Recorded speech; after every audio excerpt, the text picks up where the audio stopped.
Bill O'Reilly here. Welcome to the No Spin News. Wednesday, March 16th, 2022. Stand up for your country. Very important news day today. We're going to tie a lot of things in. I hope you have a pen and paper. This is like a PhD in world events, watching and listening to the No Spin News. I mean, I don't want to brag because I'm beyond that. I really am. But boy, we give you so much more than any other news agency on television and radio that I know of. And I appreciate you watching and consuming it. So let's begin with, of course, the major story at Ukraine, because its president, Zelensky, addressed the U.S. Congress today. Now, this ties into Joe Biden's future and the future of the United States, which includes you. It all is tying in, and I'm going to tell you how. So it's an important broadcast. So let's start off with Zelensky. So as everyone in the world knows, evil Putin is killing Ukrainians, civilians, by the thousands. And so decent people in the world want that to stop. It's an emotional thing. You see it every night on television. This horror. One man is doing this. I can't tell me the Russian people want this. They don't. But they're going to have to get rid of Putin themselves because he's got nukes. Okay. So Zelensky, he speaks for 19 minutes by remote, and he was on time. 9 a.m. Eastern Time, 6 Pacific. See, I would have done it a little later if I were him to get more of a Pacific audience in here. Remember, California is the biggest state in the union. He's in Kyiv, all right, the capital of Ukraine, and the city is under siege by Russian forces. Okay, so that's the setup. Now, basically, Zelensky yesterday spoke to the Canadian Parliament and today the U.S. Congress. And he wants more weapons, and he'd like to have a no-fly zone enforced by NATO. Okay, if you were Zelensky, if I was Zelensky, I'd be asking for that too. You know, he wants to protect his country and keep his country from being enslaved, and that's the word, by Putin. That's what he wants. Okay, but it's complicated, as they say. So I'm just going to run a very short soundbite from Zelensky to let you get the feel of what went on this morning. Roll it. Is this a lot to ask for, to create a no-fly zone over Ukraine to save people? Is this too much to ask? It is too much to ask because it could directly lead to World War III. So if you put NATO, American pilots up in the air, and Russian MiGs and the NATO forces are fighting, all right, shooting each other down, that's World War III. It also gives Putin propaganda for his own country. Remember, his own country, they're not real thrilled with him now. They can't be. They're getting strangled economically. But he can say, look, they're attacking us. Look at those planes. They're attacking us. And it gives solace to China to help Putin more. That's a big thing, and I'm going to get to that.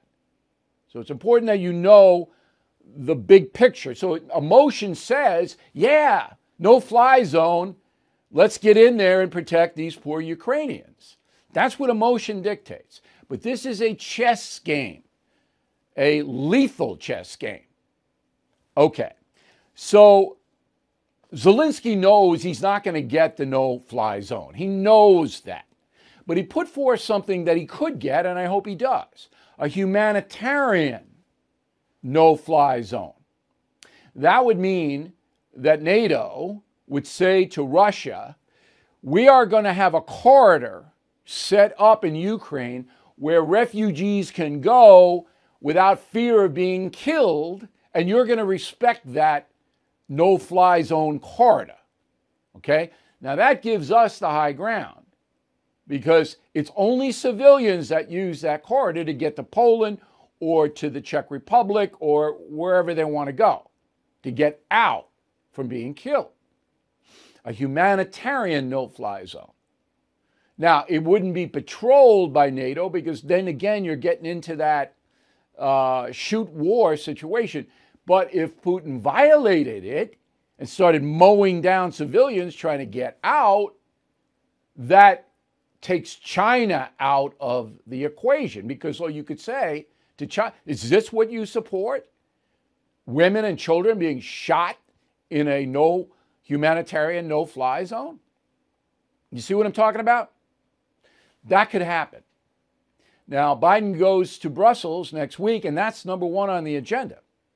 Now, all this MiG stuff and air power stuff, and Zelensky wants this. And of course he would want it.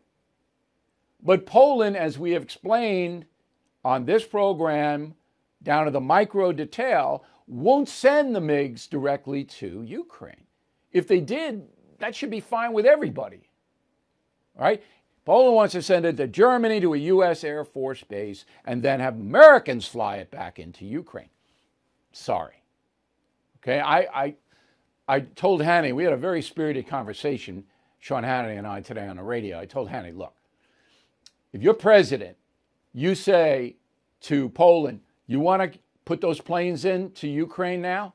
Go ahead. But we're not going to fly them in because you're right on the border. It takes you 20 minutes to get those planes in.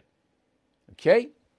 So, again, very few people understand this. They don't really know what the subtleties are. But the kicker on this is, even if you give Ukrainians warplanes, Russians are going to blow them right out of the sky and blow them up on the ground. You know, the planes have got to base somewhere. You think the Russians are just going to let those planes base? They're going to just blow the hell out of them.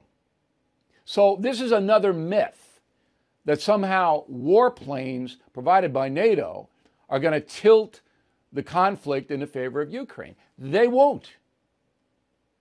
Okay. So after Zelensky gets a standing ovation in the U.S. Capitol, Biden is supposed to speak at 11:30. All right? He's 90 minutes late or something, some crazy thing. It shows you a lack of discipline on the part of the White House. They can't do anything right.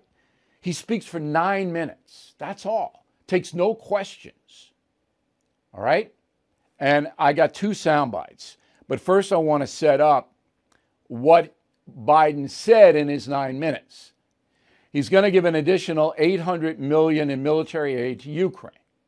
All right, remember, under the Trump administration, we did provide Ukraine with weapons, sophisticated weapons.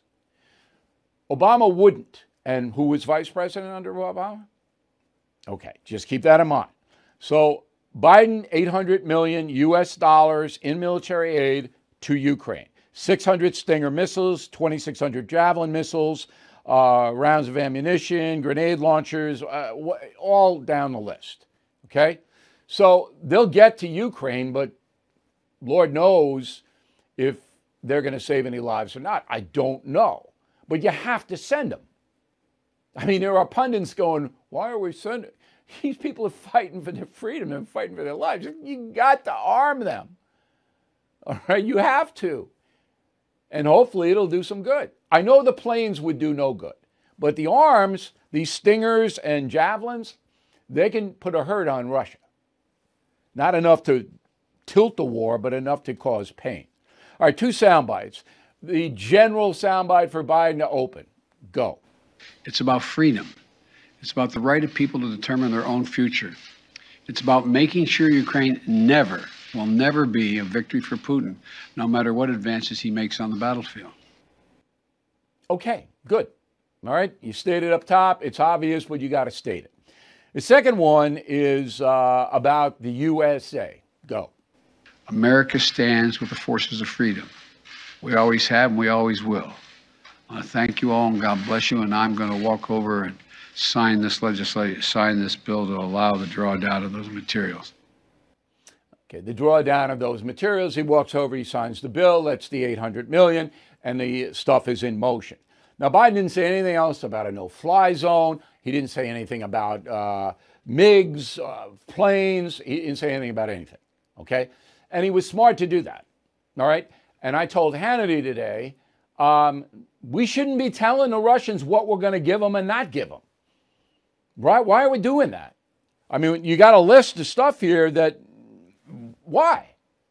Why are you telling Putin how much arms you're going to send to Ukraine? You think he's going to be scared? He's not.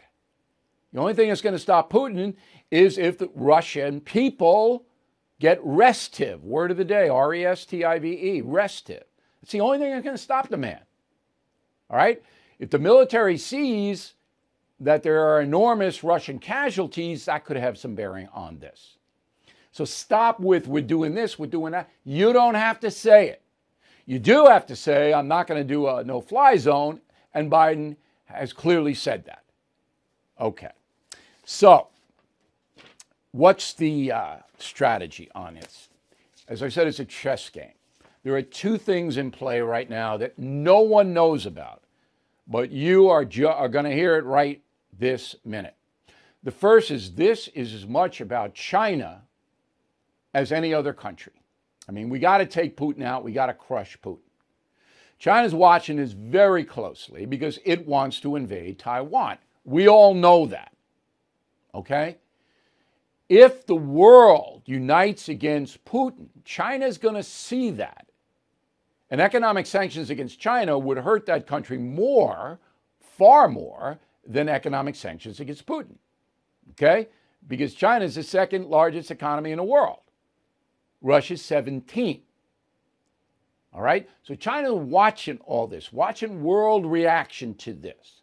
The more you can villainize Putin, if, say, he attacks civilians in the no-fly humanitarian corridor, the harder it makes for Xi to do what he wants to do. Everybody understand that. China's big here. The second thing is Biden himself. He knows he's through. The Democratic Party knows he's done. It's going to be a historic landslide for the Republicans in November. It can't come back fast enough to help Biden. With the wholesale price number announced yesterday at 10%, inflation's going to extend deep into the autumn. Biden is toast in the midterm election. They know it. Everybody knows it. Now, the Democratic Party, and I'm going to deal with this a little bit later, doesn't want Biden to run again, and he will not run again. But they have to find someone else. But they can't say that. But they know that Biden can't lead this country. Anyone with a brain knows that. If you are having a conversation with someone you know and they say that Biden is a good leader, he's doing a good job, you got to say, hey, you know, it's getting late. You can't engage if they're not smart enough to understand how bad a president Joe Biden is. And I'm not saying this out of any ideology or party or anything like that. He's just incompetent. All right, the only thing that could save him if he does run again, which I don't believe he will, is that Biden kept us out of World War III. Biden kept us out of World War III. Remember that. That is in their minds at the White House right now, and the Democratic Party as well. Because if Biden doesn't run again, it's not like they're going to boot him. They're not going to boot him. He's going to say, you know, I got a pain in my shoulder. I'm going to be 82 years old. It's time for me to pass the torch. And the Democrats go, oh, that's right, Joe. You're such a greatest guy. He kept us out of World War III, so vote for whoever. Okay? All right. Attention savvy investors looking for predictable monthly cash flow. How about double-digit targeted bonus returns? If you want the safety and security of a real estate investment, but without the hassles of being a landlord, you probably heard of NRIA.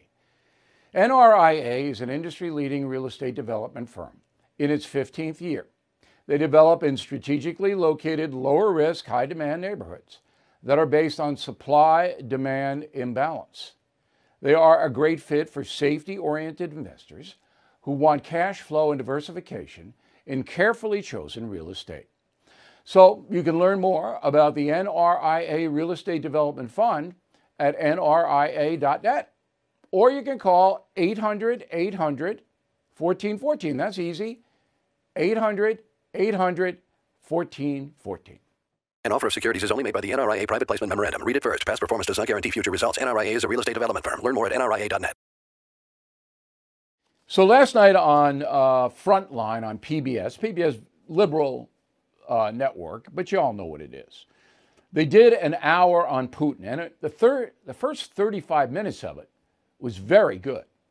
It traced how Putin rose in power and how he convinced Boris Yeltsin, the president of Russia after the collapse of the Soviet Union, that Putin really loved democracy.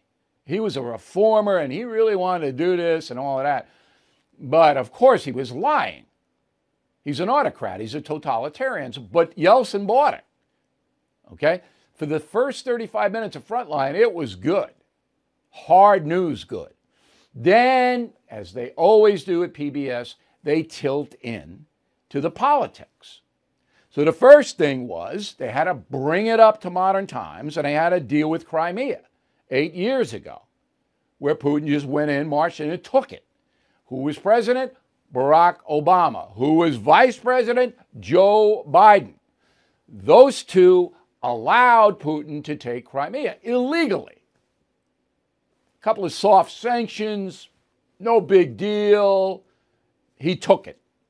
All right, they glossed over that in a minute. They showed you a picture of Obama, no Biden, okay? And they said, well, maybe this wasn't so good. Then they segue into Trump, okay? And I have two bites. The first one is basically, no, I combined them into one bite. So, no, I got two. I'm sorry. I got to figure this out here. I got two bites for you. The first one is PBS Frontline, then goes and says that Trump emboldened Putin, that all of this now is because of Trump. Run the first bite. Go. As they held their first summit, the long-anticipated meeting between Donald Trump and Vladimir Putin. It was clear that in Trump, Putin had a very different American president. All of a sudden, there's this president of the United States who is a Putin groupie. He's a Putin fanboy. The things President Trump said about his admiration for Vladimir Putin, the way he called NATO's mutual defense pledge into question, must have seemed like an amazing gift to Vladimir Putin. Okay, total propaganda. Total. Now I'm going to run another soundbite because I want to wrap up my analysis with you having seen and heard both soundbites. Go for number two. President Putin denied having anything to do with the election interference in 2016. Every U.S. intelligence agency has concluded that Russia did. My first question for you, sir, is who do you believe? My people came to me, Dan Coates came to me, and some others. They said they think it's Russia. I have President Putin. He just said it's not Russia. I will say this. I don't see any reason why it would be. Okay, so Trump is standing right next to Putin. What do you expect him to do? Go, yeah, he did it. Yeah, Vlad is a bad, bad guy. He did it. Bang. American-Russian relations down the drain for as long as Trump serves. Right? Couldn't do it. So he chose his words carefully. I don't see any reason why it would be. Trump knew they did it. He knew. But he made the calculation that to call out Putin, especially when they're on the stage together, and Trump is trying to bring Putin down so he doesn't cause trouble, would be bad for the country. Would you have made the same decision? I would have. I would have. Because there was a chance that Trump could make an arrangement with Putin so that Putin didn't do what he did in Ukraine. And for 4 years, that chance was reality. Putin did not do anything like this under Trump. And recall, this Glasser woman is a far-left MSNBC person. And why are they using her in a hard news broadcast? Why? Come on, PBS. a fanboy, a groupie. What a bunch of crap. Now, tomorrow on this broadcast, I'm going to string together a bunch of sound bites about Putin from Donald Trump from the history tour. Stuff you haven't seen. Because he does, I asked him about Putin in all 4 shows. So I'm going to put them together and you get an idea. But Trump was right. Trump did not want a war with Russia or China. He didn't back down, all right? He scolded NATO because NATO wasn't paying its defense dues. And Trump said, look, we're paying all the money to defend you against Putin. You got to kick in. That's all he did. And then have these morons go, called NATO's mutual defense pledge into question. He wanted them to pay the dues. You propagandists. Oh, it just drives me crazy, the dishonesty of PBS and every other corporate broadcast company in this country. Oh, it drives me nuts. So Trump was successful in neutralizing Putin. As soon as Trump left, what did you see? Afghanistan. Did PBS mention that in there? They didn't mention Joe Biden's participation in Afghanistan. They said Putin saw Afghanistan in a chaotic withdrawal. They didn't mention Biden. Not PBS. Nope. That's when this decision was made. The decision to invade Ukraine. After the weakness Biden showed and Milley showed, Milley, the commander of the Joint Chiefs of Staff, okay, the weakness they showed, Putin said, all right, okay, that's what I'm dealing with. I'm not dealing with Trump anymore. I'm not dealing with Pompeo anymore. I got these people. I'm going to do what I want. That's exactly what happened. Okay. If you have any questions, bill@BillO'Reilly.com, bill@BillO'Reilly.com. But in 21 minutes and 19 seconds, every word I told you is true. How devastated would you be if a criminal stole all the equity in your home? Well, that crime is happening all over the USA. The FBI calls home title fraud one of the fastest growing crimes. So protect yourself at HomeTitleLock.com, America's leader in home title protection. See, the deed to your home is the only document that proves you own it. And the deeds to all homes are now online. A criminal can quickly forge your name off the deed and refile as the owner. This can happen to anyone, like one homeowner, Deborah, whose common identity theft service didn't protect her. So she got evicted. Deborah has signed up now for Home Title Lock. HomeTitleLock.com is your peace of mind that the deed to your home is protected. Visit HomeTitleLock.com, HomeTitleLock.com. All right, here is the final thought of the day. Very nervous people. Tons of them in the USA. Maybe a majority of us are nervous. Very tense. COVID, number one. I know people still don't come out of the house. Still. They're afraid of COVID. Okay? Today, I was behind some guy, or it could have been a woman I couldn't see, driving a car 20 miles an hour in a 35. That drives me nuts. Okay. So I don't want to tailgate, but I'm bopping the horn a little bit. So I go around them finally, when I could, legally, and the person's wearing a mask. In the car, nobody else there. Panicked. Okay? Nervous. Money. Now, I gave you the best advice I could give you about 2 weeks ago. Don't do anything with your investments. Don't do anything. It's too volatile. You sell, the next day it goes up 500 points. You got to ride it out for 6 months. Put it away. 6 months. Ride it out. Okay? It'll come back. Okay, that's a bet. But there's people nervous, oh my God, about everything. And we had a great guest yesterday on economics, and for senior citizens, the cost of living, inflation, you're going to get a raise. Calm. Third, war. Everywhere I go in for a piece of pizza. 5, 6 people. What's going to happen? It'll be all right. I don't think it's going to be World War III. Putin is absolutely an animal. But I don't think he'll go that far. Okay? We've got to confront him the way we are. If he attacks NATO, shoot war. Will be.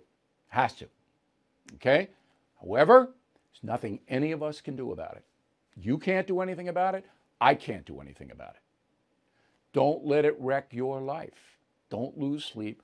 Relax. My friend Mike Love, lead singer of the Beach Boys, an interesting article on him the other day. He said he never took drugs, and that's why at age 79, he's 80, when he's still on the road singing Beach Boys songs, because drugs didn't kill him. He calms down using transcendental meditation, TM. And if you can do it, that's fabulous, okay? I can't, I don't have the patience for it, but I blow off steam other ways. But I'm not going to obsess about the war in Ukraine where I can't do anything about it. The only thing I can do is report honestly to you, and I do that every day. Okay? Very nervous people, try to relax. Thank you for watching and listening to the No Spin News. See you again tomorrow. AMAC, the Association of Mature American Citizens, is the leading conservative advocacy and benefits organization in America. I am an AMAC member, and you should be too. AMAC gives you access to exclusive benefits, insightful takes on today's news, and a magazine full of uncensored content that you will not find anywhere else. Most importantly, AMAC is working tirelessly to preserve the freedoms enshrined and secured by our Constitution. AMAC has become one of the most impactful organizations in America because more than just talk, AMAC gets things done. They are pushing back against the efforts to defund our police, weaken the borders, and replace your freedom with government control. But they need your help. Stand with me and more than 2 million patriots and join AMAC today at amac.us. That's AMAC.us. amac.us, and tell them O'Reilly sent you. Bill O'Reilly is back on TV and only on The First. No Spin News, every weeknight at 8 p.m. Eastern, only on The First.